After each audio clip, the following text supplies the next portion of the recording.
ఊరికే ఏం ఇవ్వలేదుగా. ఎరా నా లవరేమైనా ఎగ్జిబిషన్లో బొమ్మ అడ్డమైన వాడు తాకెళ్ళడానికి? ఏమీ తెలియకుండా ఫూలిష్ గా ఉండిపోయాను రా. సెక్స్ కోసం డబ్బు ఇవ్వడం ఫులిష్నెస్ అంటే ఈ ప్రపంచంలో సగం మంది మగాళ్ళు ఫుల్సేరా. సరే చెప్పు, విస్కీ కావాలా బ్రాండీ కావాలా? ముందు నా డబ్బు నాకు ఇవ్వరా. ఏంటి అరుస్తున్నావు?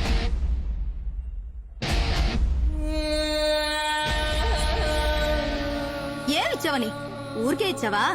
మొత్తం అంటే మొత్తంగా ఇచ్చామో తట్టుకోలేవు. రేపు ఉదయం 10 గంటలకి నువ్విస్తానన్న 2 కోట్ల రూపాయలు నాకు కావాలి. కర్ణ యుఎస్ వెళ్ళిపోతాడు. ఆ తర్వాత నువ్వు ఆశపడ్డట్టుగా నువ్వు నేను సంతోషంగా. ఏంటి నేనేమన్నా నీకు వెర్రోడ్లా కనిపిస్తున్నానా? ఫ్రాడ్. ఇంకా 2 కోట్లు కావాలా నీకు? నీలాంటి మగాళ్ళకి 3వ కంటికి తెలియకుండా తప్పు చేస్తే పతివ్రతలు, తెలిసి చేస్తే ఫ్రాడా. నువ్వు డోర్ క్లోజ్ చేయకర్నా.